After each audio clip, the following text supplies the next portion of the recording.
Antes de comenzar nuestra palabra de esta mañana, quisiéramos tener un pensamiento hacia todos los que sufren por el terremoto que ha sucedido en Chile, en Haití, perdón, en Haití.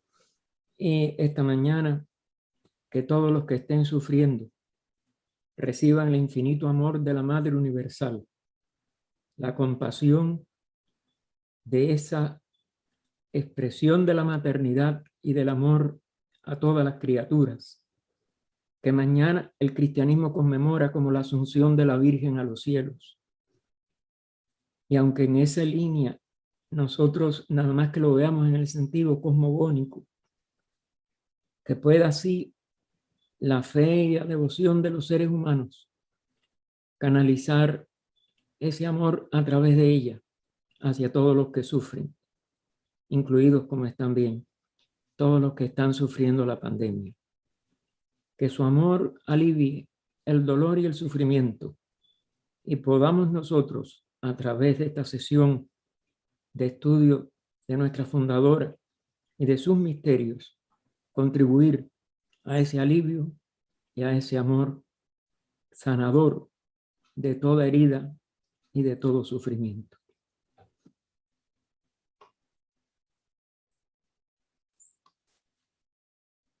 Hemos titulado HPV o Elena P. Blavatsky como enigma y misterio, porque desde nuestra niñez hemos siempre sentido una especial reverencia y gratitud hacia este ser cuya mirada desde niño veíamos en la sala de nuestra casa junto al coronel Olco. Y después en la logia empezamos a saber de cómo ella había sido siempre un enigma para todos los que la conocieron. Leímos muy joven la biografía de Mario Rosso de Luna. En aquella época en español no había algo que le pudiera competir.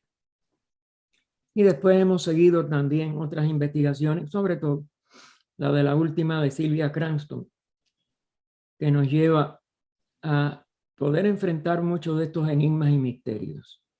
Es imposible en una hora abarcar todo lo que nosotros quisiéramos, pero de todas maneras vamos a dar pinceladas de algunas de las cosas que desde niños más nos intrigaron y más le oíamos en la logia Dharma de Matanzas explicar en cada aniversario de su muerte. Después, cuando ya muchos años más tarde empezamos a ir a la ciudad de Cienfuegos, a la Fundación Cultural Oasis Teosófico Martiano, pues también celebrábamos el 12 de agosto. Y se nos ha hecho de que tanto lo que ella pidió, que fue su muerte, el 8 de mayo, el loto blanco, como el 12 de agosto nunca pase sin que nosotros recordemos algo entonces preferentemente de su nacimiento. En este año que son 190, han transcurrido desde el 12 de agosto de 1831, pues también nos parece que es algo especial y por eso le dijimos a Isis que sí, a pesar de que no teníamos en ese momento ninguna idea de que se nos pudiera pedir contribuir a este aniversario. Elena Petrona Blavatsky nace en la noche de la medianoche o madrugada de nuestro 12 de agosto de ese año 1831 en la ciudad ucraniana de Katerinoslav, como se llamaba en aquellos momentos, que significa gloria a Caterina, Catalina, la grande de Rusia, Catalina de la emperatriz, que erigió esta ciudad. Los rusos la renombraron Dnepropetrovsk en honor de Pedro el Grande, otro de los zares importantes de este imperio, y el río que fluye a través de ella, el Dnieper, que a veces se escribe en otra forma. Yo seguido la forma en que lo aprendí y lo usé en Cuba, porque sé que hay varias formas de traducir la palabra desde el ruso. Ahora, como parte de Ucrania, se le ha denominado precisamente Dniepro, es decir, una ciudad dedicada a este Dnieper.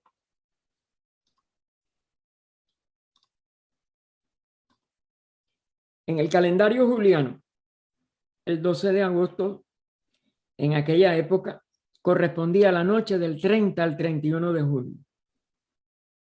Que desde tiempos antiguos, ustedes saben que la corrección gregoriana se hizo hasta el año 300, nunca desde que se estableció el calendario juliano, pero los zares y Rusia no se atuvo a la corrección gregoriana de 1582 y por eso es que nosotros la tenemos que celebrar el 12 de agosto, porque en el calendario gregoriano, el 30 al 31 de julio de esa época, de 1831, es la noche del 30 al 31 de julio, por el desfase que ha seguido teniendo el calendario juliano. Ahora sería aún otra fecha, pero nosotros seguimos, como es natural, la diferencia de días que había en ese año de 1831. Ahora, esa noche del 30 al 31 de julio en el calendario que usaba Rusia, que era el que ellos celebraron como ese nacimiento, desde tiempos antiguos se consideraba como que los nacidos en esa noche tenían poder sobre el elemental o entidad protectora del hogar, denominada domovoi en la lengua de ellos. Creencia que mantenían muchos de los cristianos supersticiosos aún en esa época en que ella nace. Y claro, esto hizo que todas las hayas, que todas las personas sencillas que le rodearon junto con su familia, eran las que ella tenía que lidiar constantemente, pues le tuvieran no solo respeto, miedo. Y eso es que nosotros tenemos una de las razones por la que las hayas creían todo lo que ella decía y la obedecían. Y su familia desechaba muchas de sus cosas como imaginaciones, como cosas que no existían. Pero obviamente HPV desde que nace tiene una enorme sensibilidad y hasta un psiquismo que vamos a ver que uno de los misterios es cómo ella logró eliminar la falta de control que el psiquismo ejercía sobre su naturaleza. Era sonámbula, tenía arrebatos que llegaban a la histeria desde niña cuando se le contradecía, etc. Y las hayas que le temían nunca la contradecían por miedo al domovoi que ella les podía enviar como una entidad que les hiciera daño. Porque el domovoi las admitía. Entonces, ella nace en esta casa, que hoy es el museo dedicado en Ucrania, en esa ciudad Dniepro, a su memoria. Los teósofos ucranianos y rusos, porque han ido desde Moscú y desde otros lugares a ayudar, han ido restableciendo, porque la casa estaba muy destruida, muy abandonada. Era como un almacén de una empresa estatal en la época de la Unión Soviética. Y después que ella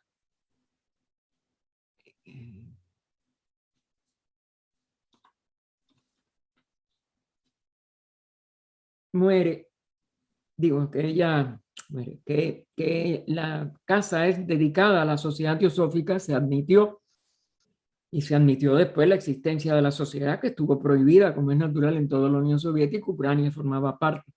Y entonces se puso esta tarja.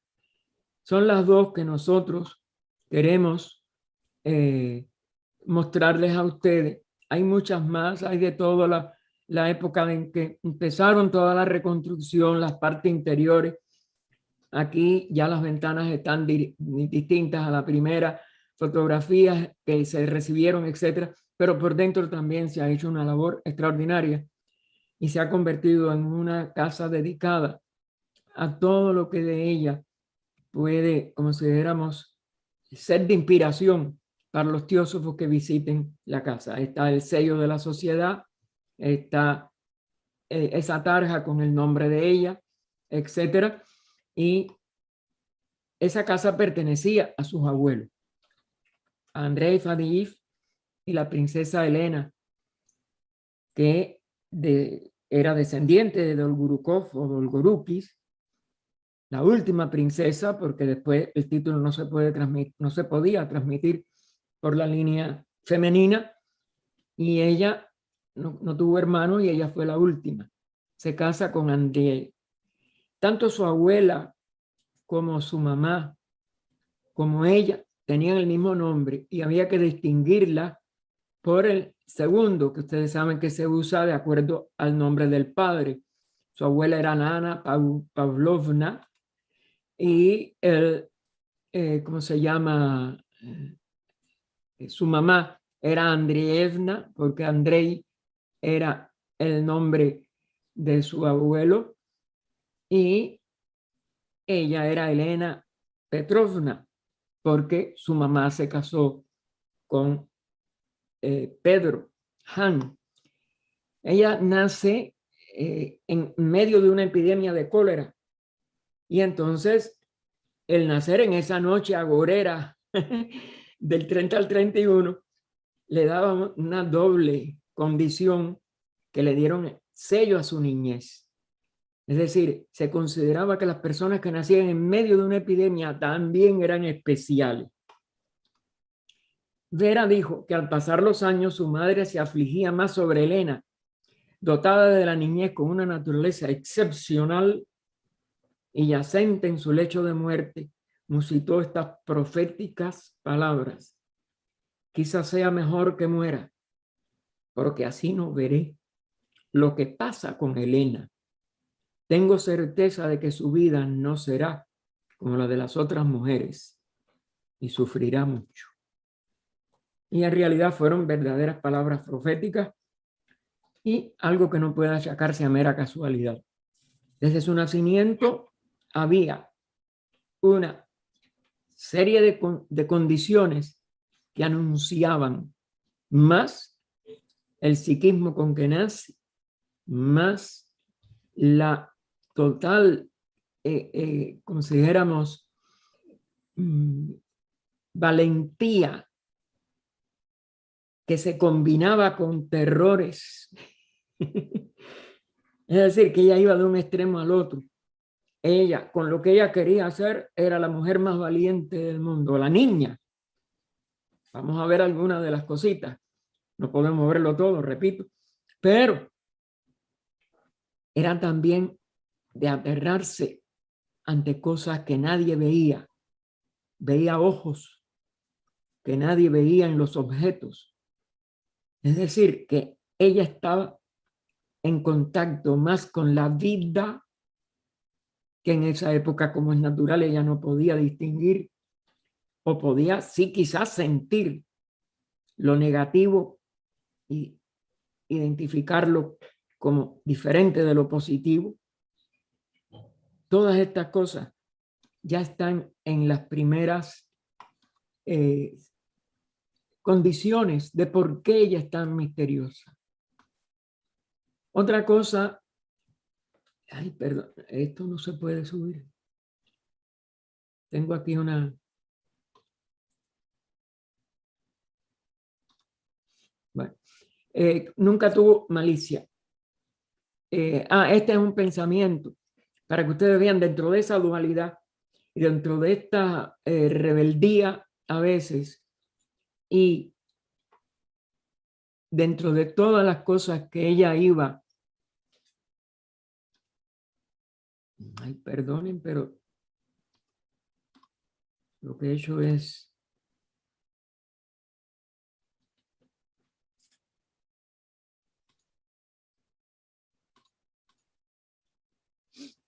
Oiga, es que no veo la parte de arriba, ustedes me perdonan.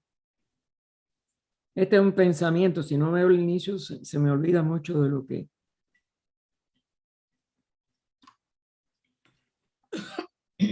¿Ustedes lo ven de nuevo? No. Tiene No, que volver a espérate, tengo compartir, que Gaspar. sí, tengo que, espérense, es que, no, quité el compartir la pantalla, es que me sale lo de arriba y me oculta lo que Es que estoy, cuando comparta, puede escoger Ahora para sí. usted. Sí, sí, espérense, está compartiendo la pantalla. sí, ya, Ahora sí. ahora sí, Sí. ok, no, el problema es que me sale lo de arriba de eso y me oculta el primer renglón. Me disculpan. Bien, nosotros tenemos que Kidley, por ejemplo, uno de los dos Kidley, recuerden que eran sobrino y tío, que ayudaron a verificar todas las citas de ella de la doctrina secreta en reminiscencia de HPV en la página 25, resalta esto, que ella nunca tuvo malicia, que no se resentía de las críticas en forma privada. Si se lo hacían en privado, ella nunca se inmutaba. O nos hizo sentir, ratifica Kidley, que guardaba rastro de desaprobación en su mente, siquiera una sombra de sentimiento sobre lo pasado. Es decir, ella atendía al presente. En el momento se podía molestar con uno de los Kidley, a cada rato lo llenaba de improperio, al otro nunca, y el que siempre recibía los improperios, se le quejó y dice, ¿por qué usted a mi otro, no me acuerdo ahora cuál, si es Archibald o Bertrand? Y entonces ella le dice, porque el otro tiene el cuerpo astral azul. Ella sabía que en lo interno el otro también no guardaba nada y este era, parece que más irascible. Y entonces le daba las reprimendas al que lo necesitaba. Y entonces Beltrán dice, todo era simplemente lavado y totalmente olvidado una vez que pasaba. Es decir, HPV era incapaz de guardar rencor. Eso es una de las cosas que da su altura espiritual. Vera dijo que desde niña ella hablaba de la reencarnación, de vidas anteriores. Recuerden que también Vera, y lo recoge Sinek en incidencias en la vida de la señora Blavatsky, que ella hablaba con todos los animales disecados de la gran colección que tenía Nadezhda, su tía, que además que era 4 años mayor que HPV, y ella hablaba de las encarnaciones de aquellos animales, pero también hablaba de reencarnaciones humanas. Olco, sin embargo, que ayuda durante 2 años a HPV a escribir Isis sin velo, no recordaba que yo hubiera hablado o aprendido algo de reencarnación hasta que ellos llegan después a la India, que ya en contacto con la civilización de la India es que ella le empieza a hablar a Olcott de reencarnación. Pero si nosotros estudiamos a Isis sin velo con detenimiento, nos damos cuenta de que no solo la ley como ley es nombrada, sino que habla también de la metempsicosis desde el punto de vista de los herméticos del esoterismo. Es decir, que HPV sí trató, pero parece que no ni lo comentaba con Olcott, o Olcott no lo registró. De la primera vez que nosotros estudiamos Isis sin velo a esta última vez que la estamos estudiando, cada estudio nos revela cosas que nunca descubrimos en lo anterior. Cada obra de ella guarda de una manera especial distintos aspectos que pasan desapercibidos cuando uno no está atento a esa línea sobre todo, o cuando uno no ha ido ya asimilando los niveles previos de lo que ella de verdad tenía como misión comunicarnos en cada una de sus 4 grandes obras. Esta es la experiencia más grande que yo he sacado de todos los años que llevo estudiándola. Lo que yo pude con la hermana Carmen Según Pozo, una hermana mexicana que vivía en Cuba, empezar a estudiar, que empezamos a la vez Isis y la doctrina, no fue nada más que consideramos un cimiento, que sí me lo dejó muy bien puesto porque ella era un amante también de HPV hasta la idolatría. Pero cada nuevo estudio que en estos 62 años yo he seguido haciendo, nunca me parece que es suficiente. Cada vez que me asomo a una sola página de cualquiera de sus obras, es como si fuera la primera vez y descubro cosas que estaban escondidas. Es decir, es parte del descubrimiento del misterio total de ella. Esa es mi convicción y por eso escogí estos aspectos. Desde pequeña, ella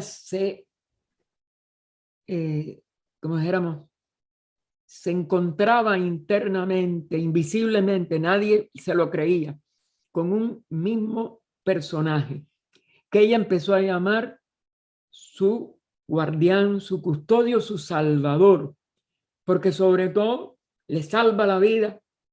Ella montó un caballo que no estaba domado, que ella no tenía autorización para montar, ya creo que de 14 años, la edad no me recuerdo exacta, pero bien. Y el caballo corcovea de una manera tal que las hace saltar de la silla. Y queda un pie enganchado en el estribo. Eso, ya por el tamaño de ella, que era unos 14 años, su cabeza debió haber empezado a dar contra el piso y debió haber muerto.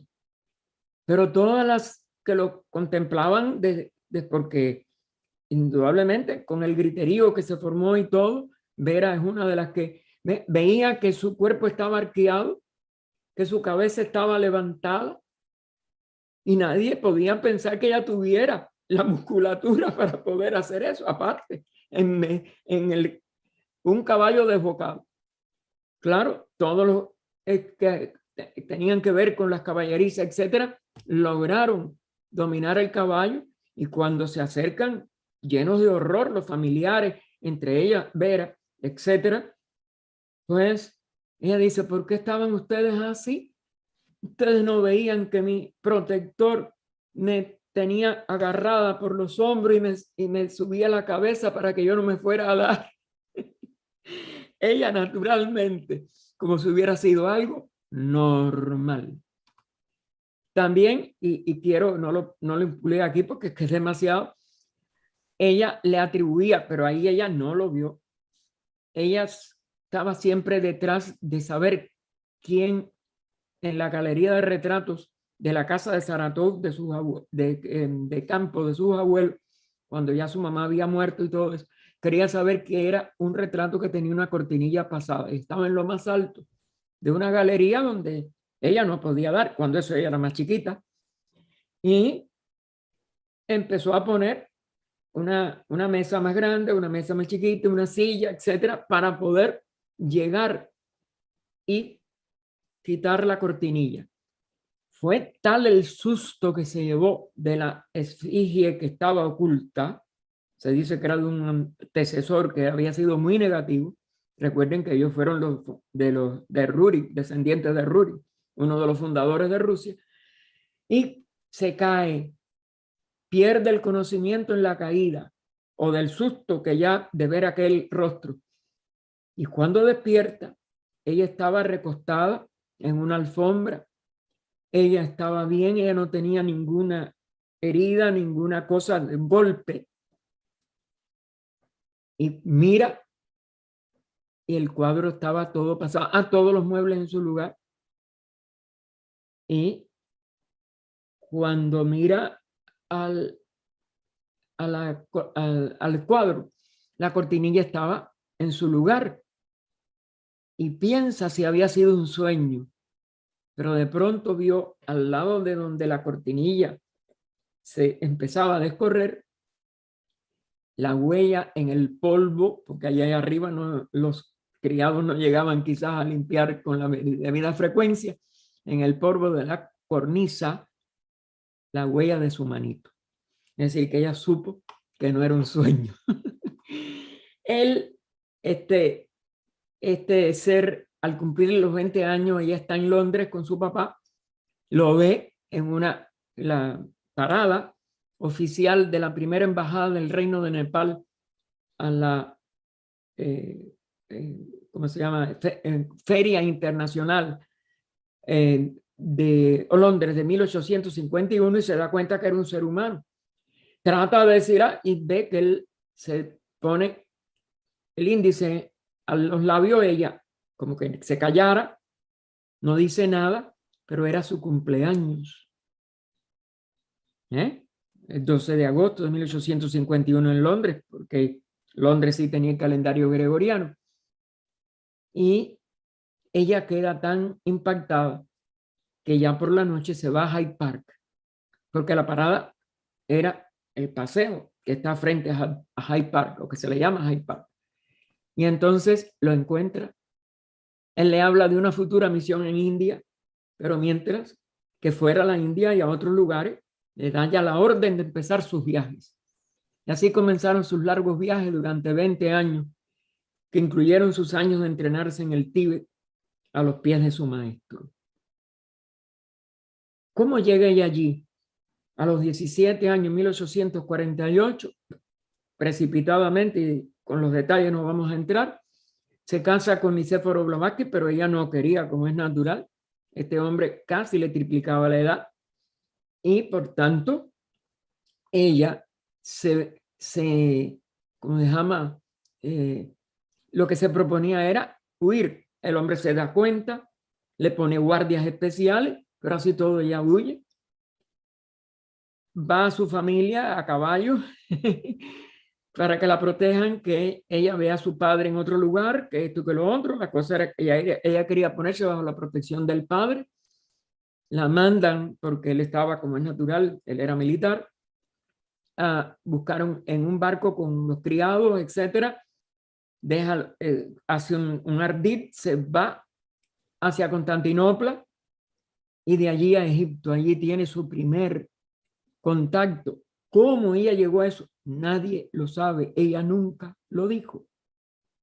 Pero habla en alguna de sus referencias posteriores, de una manera enigmática, que llega a Egipto y un copto. Los coptos son los sacerdotes de la iglesia cristiana antigua de Egipto. Se llama así, una iglesia copta, que se llama Pot Amun, y recibe sus primeras enseñanzas. Primeras oficiales. Desde su niñez ella estuvo en contacto con un, ¿cómo se llama? Con una anacoreta cerca de la casa de campo de sus abuelos, que se llamaba Paranin Buirak. Tenía fama de ocultista, pero era inculto, es decir, de hechicero, vamos a decir, pero él curaba gratis a todo el que llegaba a tocar a su puerta. Siempre tenía colmenas y estaba rodeado de las abejas como si fuera un colmenar ambulante. Nunca le hacían daño. Por eso tenía fama de muchas cosas. Y en una de las que Vera, sobre todo, parece que se acerca o va con ella o la va a buscar, es lo que no recuerdo los detalles, les dice, y lo registró Vera: esta señorita es muy distinta de vosotras. Magnos sucesos la guardan en el porvenir. Otro de los que visitaba su casa y que algunos, de acuerdo a Rosso de Luna, creían que había incidido en su decisión de casarse era el príncipe Galitzin. Otro de los que, aunque de la nobleza, tenía una gran dosis de conocimiento oculto, se decía que era francmasón y otras cosas.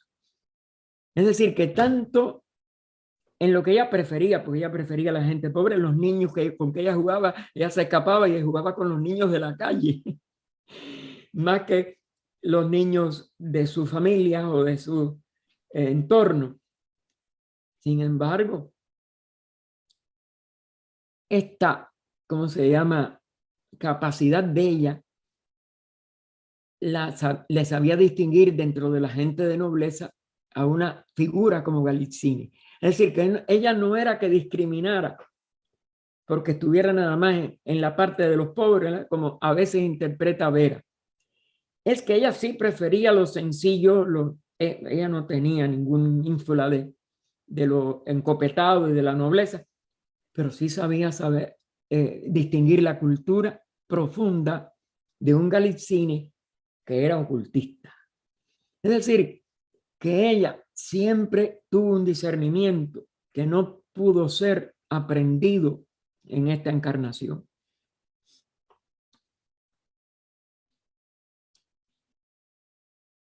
Tenemos que pasar por todas las cosas porque si no sería una biografía inagotable. Y ya en el año 73 viene a Estados Unidos, conoce a Olcott, con quien 2 años más tarde funda la Sociedad Teosófica, después de 2 fallidos intentos. El primero allí en el Cairo, pero no en ese viaje en que ella con Potamun, sino en el año 72, que ella sale de Rusia y va de acuerdo a la condesa Guaymete, lo veremos también en otro punto, al Cairo. Y allí con los Coulomb, que es donde ella los conoce, tratan de fundar un club para estudiar los fenómenos. Fracasó. En Estados Unidos, después de conocer a Olcott y ya confiando de que él, como el maestro le había señalado, era quien le tenía que ayudar, fundan a principios del 75 un club de milagros. También falla. Sin embargo, ya en septiembre a Olcott se le ocurre fundar la Sociedad Teosófica y en 40 o 70 días, una cosa así, la fundan el 17 de noviembre en el Mount Memorial Hall de New York. Ya es así, no, era el tercer intento. No podía fracasar. Es entonces que ella comienza después de toda esa preparación y todo eso, y después de la fundación de la Sociedad Teosófica, las 4 obras principales. Isis sin velo, dedicada a la Sociedad Teosófica, para que estudie de los temas de que trata. La doctrina secreta, dedicada a todos los verdaderos teósofos de todo país y de toda raza, pues ellos la han pedido y para ellos ha sido escrita. La clave de la teosofía, dedicada por HPB a todos sus discípulos para que aprendan y puedan enseñar a su vez. Y por último, la voz del silencio, dedicada a los pocos, aclarando en el prefacio, verdaderos místicos de la Sociedad Teosófica. Es decir, desde la primera obra dedicada a todos los temas, a la sociedad, con cualquiera el que sea, el que la visite o el que sea miembro. ¿Ven cómo va aquí? Desde la humanidad, para que estudie de los temas de que trata, qué es lo que la humanidad necesita. Pero ya la doctrina secreta, a los verdaderos teósofos, de todo país, de toda raza, sin discriminación, ellos la han pedido y para ellos ha sido escrita. Y ya la clave a sus discípulos, la voz del silencio, a los pocos místicos. Como ustedes ven, va desde lo más amplio, lo que pudiéramos decir, la humanidad total, que es Isis sin velo, la primera obra que se escribe después de fundar la sociedad, a los verdaderos teósofos, a los discípulos para que puedan aprender y enseñar. Ese es el deber del discípulo, aprender y enseñar a los místicos, que son los que de verdad pueden culminar la realización de lo interno. Además de estas 4 obras, como ustedes saben, escribió miles de artículos, cartas, revistas, en las revistas teosóficas fundadas tanto por ella como por Olcott, así como en periódicos y otras publicaciones. Al regresar a HPB, después de que se cumplen los 10 años de que ya Nicéforo Blavatsky no podía demandar derechos sobre ella, aunque ella tenía su temor, fíjense, que en esto fíjense lo valiente que ella era y los temores que tenía. Y Nadezhda, que es una figura clave en su vida, cuando la vemos con relación con todos estos misterios, aunque ella nunca fue una ocultista, pero está en relación con ella logra entrevistarse con Nicéforo Blavatsky en secreto y le asegura que no la iba a dañar en nada y que la había perdonado, cosa que parece imposible en un ser tan orgulloso, etc.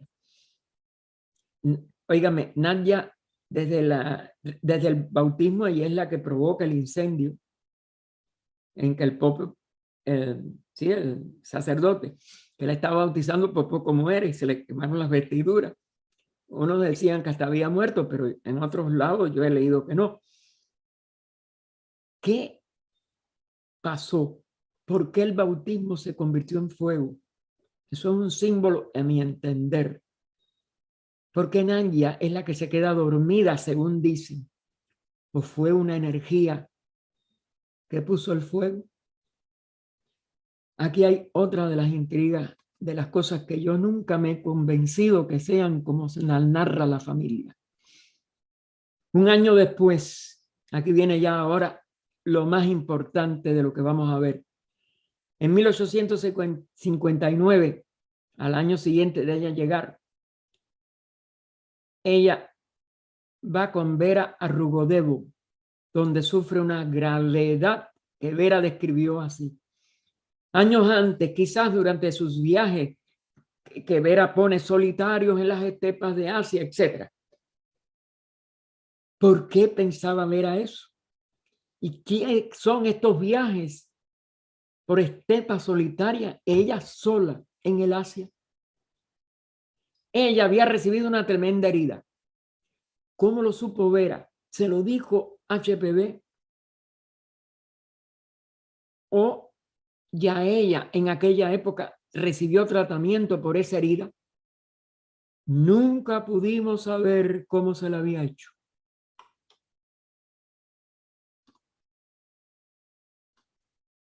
La profunda herida se reabría en ocasiones, agrega Vera, sufriendo tremenda agonía.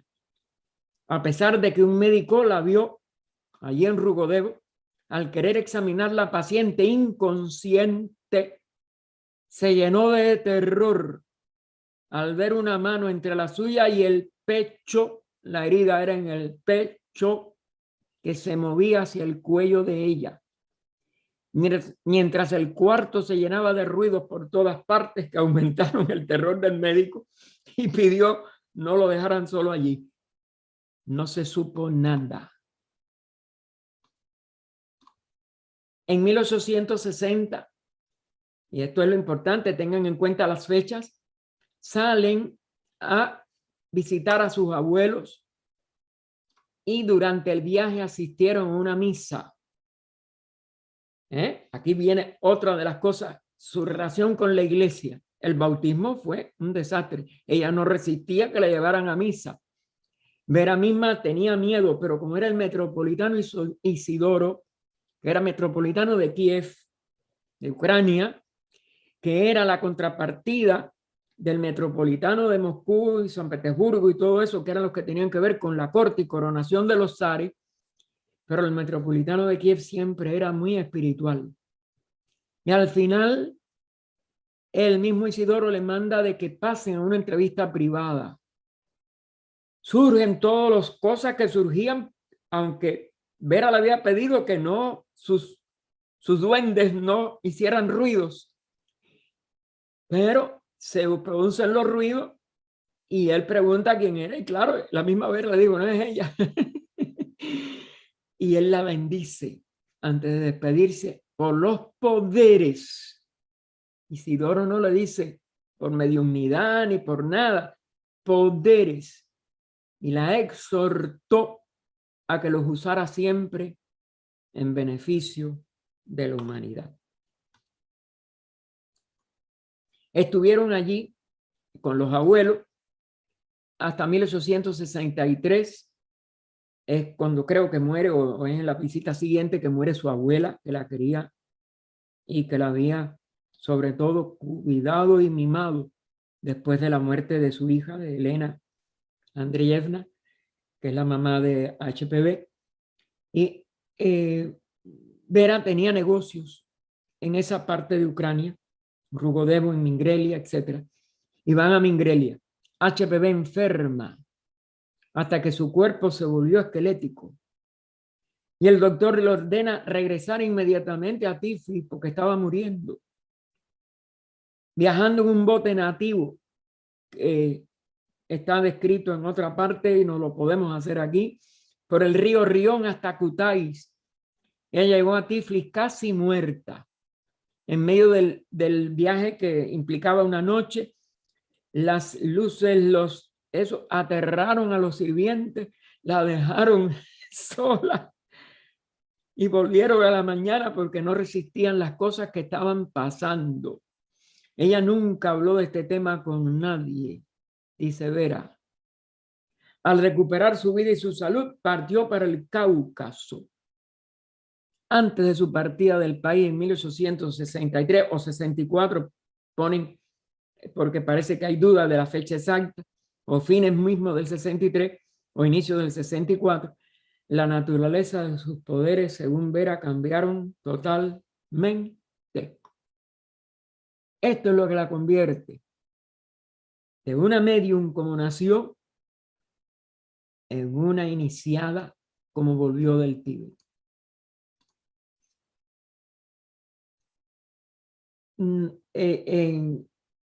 Ay, Dios mío, no.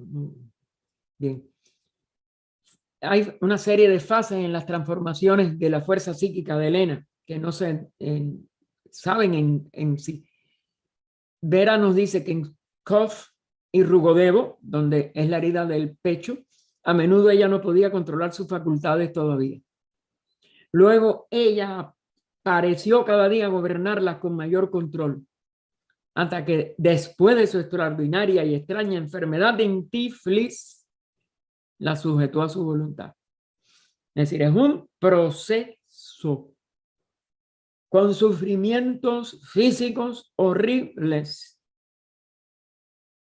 La única comparación, aunque claro, fue muy distinto y no tuvo que ver con una enmienda de un psiquismo, sino con un desarrollo ya desde el inicio, son los procesos que sufrió Krishnamurti, que se repitieron también al menos en 2 periodos y que dieron origen a la presencia, como él mismo le llamó, que después consagra esa palabra, la presencia, en las palabras finales que mandó a grabar alrededor de todos los que, rodeado de todos los que lo cuidaban ya una semana antes de morir.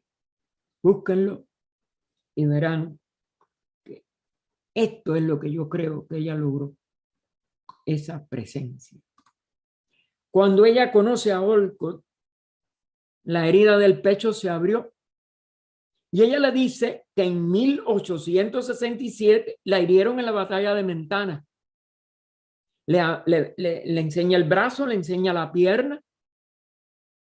Es verdad, según se dice históricamente, y ella lo dijo a otros, que ella sufrió heridas, que mataron 2 caballos de los que ella usó en esta batalla, que ustedes saben que es la batalla de Garibaldi, previa después a que Mazzini ya gestiona la integración y creación del Reino de Italia con Víctor Manuel.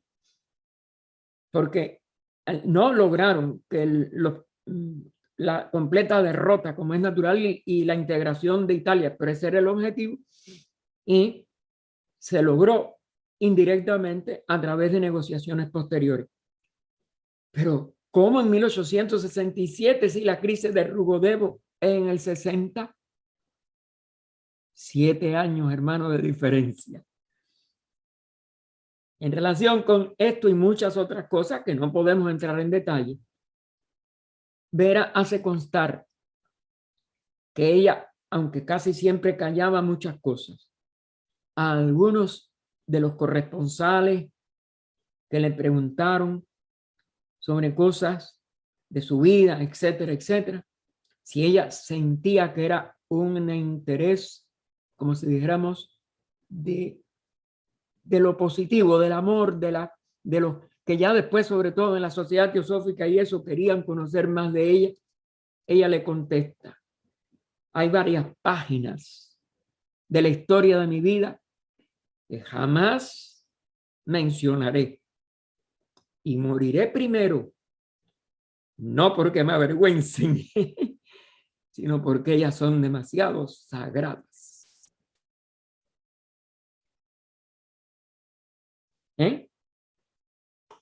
Y obviamente, si aún se lo llegó a decir algo más a Olcott, él lo habría recibido como discípulo, que ella era de los maestros. Pero indudablemente que yo creo que ni a él ella llegó a decirle la verdad de esta herida y de estas dos gravedades, porque es de lo demasiado sagrado.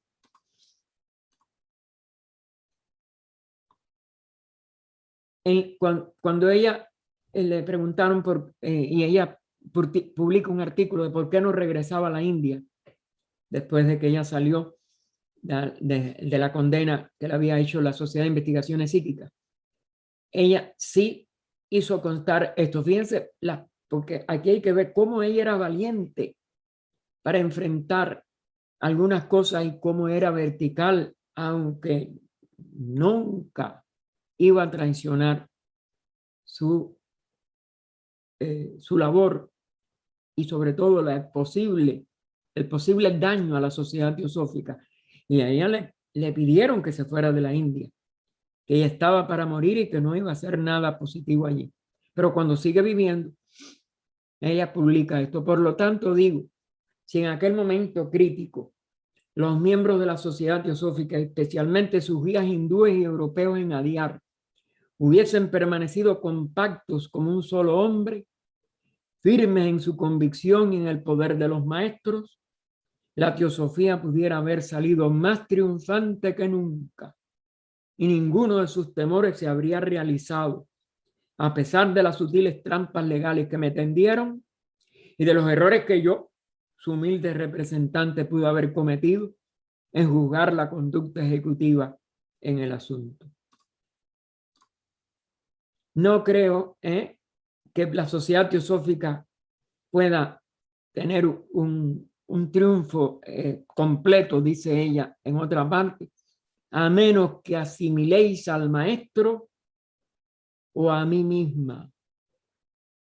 Hay que asimilarse al maestro o a ella, su fundadora, su discípula, a menos que trabajéis conmigo y con ellos, mano en mano, de corazón. Solo yo debía soportar el karma en caso de fracaso y ninguna recompensa en caso de éxito. Vi que a la Sociedad Teosófica se le hubiera aplastado si no me hubiese ofrecido como chivo expiatorio para la redención. Puedo errar en mis poderes como HPV. HPV no es infalible. Cuando haya dejado este cuerpo, conoceréis la verdad completa. Entonces sabréis que nunca he sido falsa con nadie, ni he engañado a nadie. pero muchas veces tuve que dejar que la gente se autoembaucara, ya que no tenía derecho para interferir con su karma. Oh topos ciegos, todos vosotros. Esto es característico de una de sus salidas. Con respecto a lo del Tíbet, HPV una vez escribió en una carta a Sinek un vistazo de su entrenamiento, vistazo. Su verdadero entrenamiento es otra de las cosas que van a permanecer, yo creo que por siempre, hasta que uno no pueda educir un crecimiento superior, comprender. Pero ella le da un vistazo de su entrenamiento cuando vivía en la casa de Cachi. Fue escrito luego de un vívido sueño relámpago que regresó a su conciencia con todos los detalles de su vida allí, de su vida diaria. Es decir, que ella, aunque también atendiendo como siempre al presente, que es lo que ella siempre atendió, porque ella era una ocultista de cuerpo entero y no tenía que guardar nada del pasado.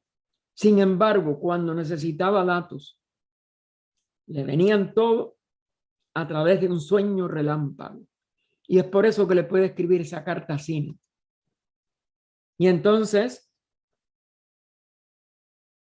es que da algunas, la parte de los idiomas que aprendió o que completó su aprendizaje.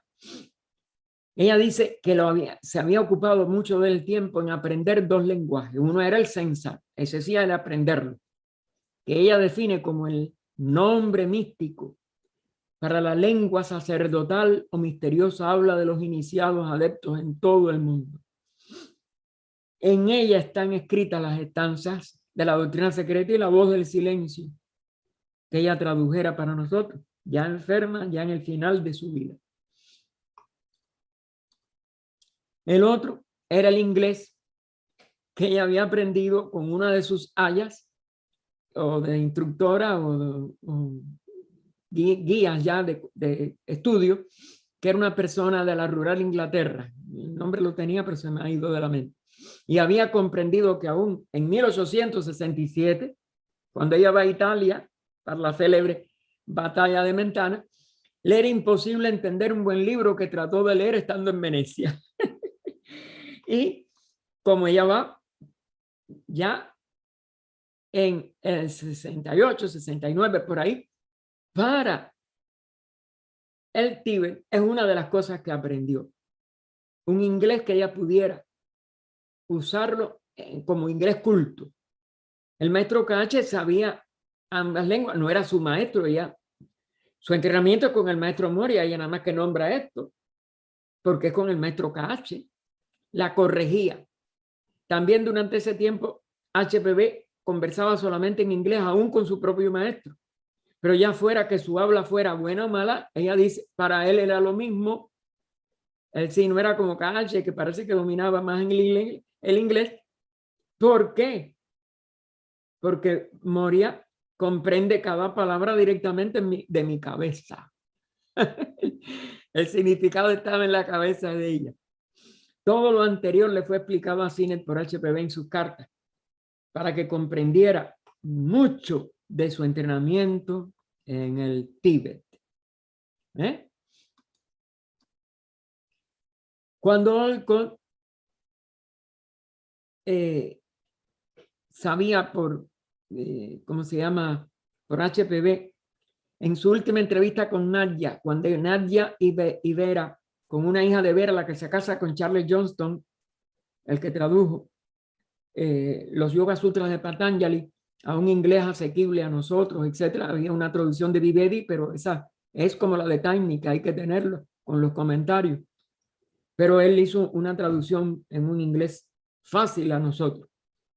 Fue la primera obra de los Yoga Sutras que yo leí, la traducción de Charles Johnston, que vivió hasta en Adyar. Nadia va a París junto con Vera y esta sobrina también, y esta sobrina nieta, porque era hija de Vera, y le pregunta a Nadia sobre la carta que había recibido del maestro en su casa de Odessa, la primera carta de los maestros, mientras su sobrina estaba en el Tíbet y ellos la creían muerta por toda una serie de cosas que no podemos ahora y que también son muy misteriosas. Ella le narró la forma extraña, Nadia, en que la carta llega a ella, ¿no? Se la entrega un oriental. Se dice en alguna de las otras biografías, en la de Cranston no está eso, que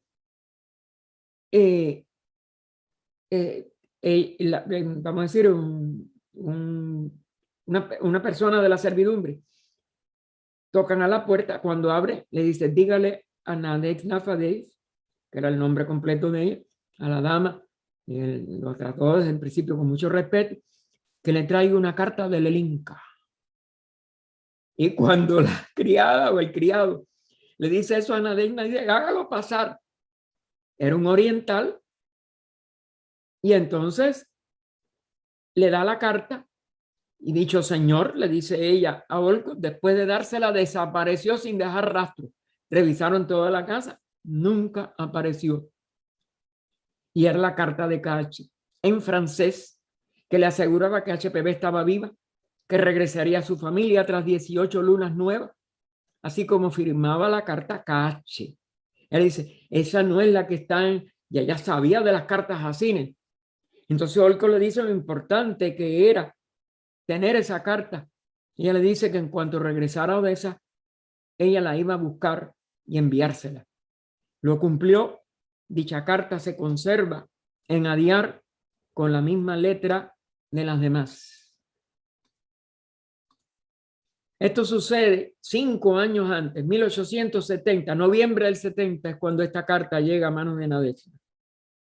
Que no estaba fundada la Sociedad Teosófica, nadie podía saber que años más tarde, en 1884, ella iba a ser acusada de falsificar esas cartas que recibieron Cines de Hume desde finales de los 80 hasta el 82, 83. A pesar de estar a punto de morir en más de una ocasión a consecuencia de tantos disgustos, HPV publica estas 3 últimas obras que hablamos: La Doctrina Secreta, Clave de la Teosofía, Voz del Silencio, en ese periodo de gravedad, y sobre todo la clave y la voz del silencio no es ni en Londres, bueno, empezó en Alemania, en Wurzburgo, en Ostende, estuvo en Bélgica, y de ahí a Londres con la condesa Westminster. Y la doctrina, claro, es mucho más grande, pero la clave y la voz, sobre todo la voz que la hizo de memoria, pues mientras ella está en París, o cerca de París, en Fontainebleau, pasando porque estaba muy mal, como en ese estado de, y Besant cuando llega, ya la Annie Besant ya estaba con ella, y fue a París a verla. Óiganme, cuando ve aquello, se da cuenta de como digamos, de lo inmenso de esa labor, y fueron unos días de descanso que ella estuvo. Ahí tenemos, y es lo más preciado, la dedicada a sus discípulos y a los pocos. Nunca lo olviden las dedicatorias, hermano, son muy importantes. Esto me lo enseñó Carmen y yo lo he comprobado en toda mi vida. Hay que tener presente a quién va dirigida esta obra. Olcott, que iba para Londres en aquella época, por eso él después la ve en París a Nadezhda y a Vera, etcétera, pues iba pensando que ella estaba HPV, equivocada en una serie de cosas, sobre todo en la fundación de la escuela esotérica, y sin embargo recibe a bordo del barco por el Mediterráneo la carta donde el maestro le dice: cuando esta obra termine, es la de utilidad más práctica que se había dado por ellos al mundo. ¿Por qué? Porque esta obra, la Doctrina Secreta, llama a la intuición, que es la facultad del alma inmortal. Es Buddhi, no está dirigida a la personalidad. Por eso la personalidad nunca podremos tener una comprensión de la parte más alta y más profunda y más práctica de la obra. HPV sufrió, como ustedes saben, hasta 100 años después de su muerte, en que Vernon Harrison logró la vindicación de su honra por parte de la Sociedad de Investigaciones Psíquicas de Londres. Esta condena que le hizo la CIP de falsificadora a través de la aceptación del infame reporte Hodgson de 1884, por esa aparente falsificación de las conocidas cartas de los Mahatmas. Vernon Harrison se interesó en el caso porque era un experto en firma y escritura de uno de los bancos más importantes de Londres, y al ingresar a la CIP dedicó varios años a pedir la derogación de la injusta condena a HPV, acusando a la Sociedad de Investigaciones Psíquicas a la que él pertenecía. Es decir, él, en vez de condenar a HPV o apoyar su condena, demandó la retractación de la sociedad y la obtuvo en el año de su centenario, el centenario de su nacimiento. HPV nada más que contaba con parte de su familia, y esto pesó mucho en la confianza de la familia de que ella no fuera como ella les prometía, y como Anadexna se daba cuenta que era imposible que fuera, una falsificadora y una mujer indigna de la familia. Ella fue muy cuidadosa de su familia.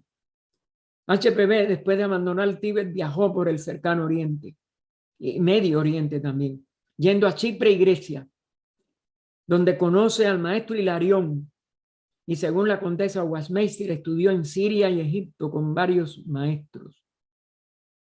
Parece que en Siria y en Líbano, sobre todo, conoce al maestro Jesús, que le dedica un relicario con una fotografía chiquitica de él, de perfil. Eso, que un discípulo del maestro pintó. Hay tantas cosas que no podemos en detalle continuar. No hay dudas en mi mente, escribe el doctor Rawson, que Madame Blavatsky conoció a muchos, si no todos los ritos, ceremonias e instrucciones practicadas entre los rusos del monte Líbano en Siria, donde conoció a Jesús, porque me habla de cosas que solo conocen los pocos favorecidos que han sido iniciados. Los maestros la llamaban Upasika, su familia la llamaba Lelinka, aunque hay la referencia que para ellos, para los maestros, tenía también otro nombre que no escribieron, lo que indica que quizás tuvieron sus razones para no darlo al público. Sabemos por Leadbeater que el místico acorde, de lo cual tiene un capítulo en su recolección de conferencias en Adyar, que se titula La vida interna, tanto de la personalidad como del ego superior, es decir, nuestros vehículos de la personalidad vibran y por tanto tienen sus notas, y eso da un acorde. Pero en la individualidad hay un acorde, y Leadbeater va más allá. En la mónada hay otro acorde. Son 3 tríadas de expresiones de la vida a través de los mundos manifestados: los 3 inferiores de la forma, los intermedios del alma espiritual, lo divino de lo más alto. Allí están nuestros verdaderos nombres, porque la personalidad siempre refleja algo del alma espiritual. El alma espiritual parece que es lo que va dando la dirección de nuestra perfección interna, pero los maestros tenían que saber también su nombre monádico. Y ella se dedica un ejemplar, como le dedicó a Leadbeater, por cierto, uno como un bravo corazón, le dedicó a todos sus discípulos de aquella época en Londres un ejemplar de La voz del silencio, y se dedica uno a ella misma, de HPV a HP Blavatsky, sin ninguna consideración. Y he enfatizado eso porque el maestro se quejó de eso. Parece que siempre ella tenía que tener alguna consideración, aún como Blavatsky. Pero no aclara eso, ese mensaje del maestro. Otro de los enigmas de este ser tan mal interpretado por muchos de los mismos teósofos, el de sus nombres, a los que sirvió como parte integrante de la humanidad. También recuerden que hay toda una serie de aspectos de estos variantes de nombre, por lo que yo apunté de las 3 Helenas en cuanto a la familia, y de estas condiciones de discípula, que era laica, que era lo de Upasika. Es decir, que había una razón en cada una de estas formas de dirigirnos a ella, o de dirigirse sus contemporáneos a ella. HPV era muy reacia a la que la adularan. Y lo declara uno de estos estudiantes de la India, miembros de la India, que no recuerdo ahora su nombre, ahí me lo oculta esto. Ella era muy adversa a la adulación y cualquier clase de reverencia que se le intentara hacer.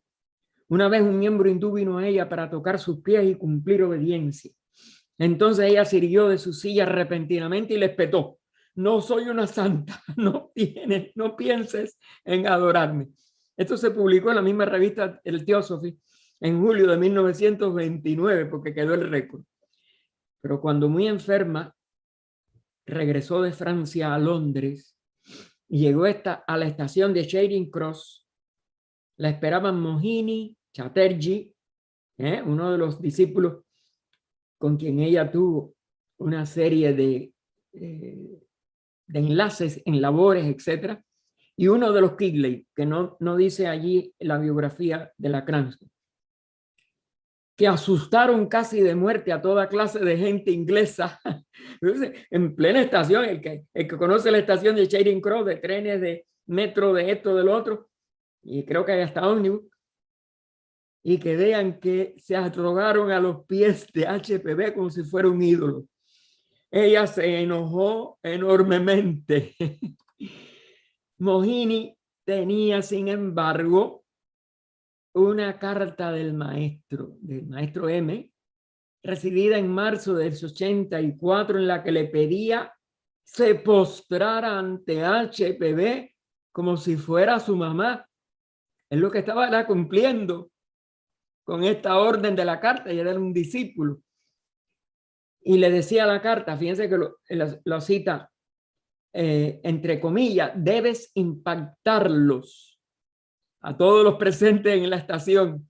Y si el coronel te pregunta por qué, le responderás que es al hombre interno, al morador, a la presencia, hermano, al que saludas, y no a HPV, porque fuiste notificado de ello por nosotros.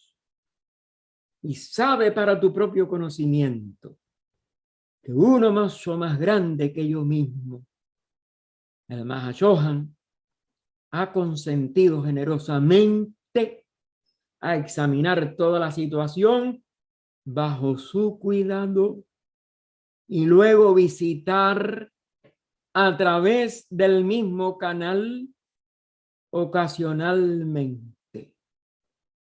La saludarás sin importarte los comentarios y su propia sorpresa.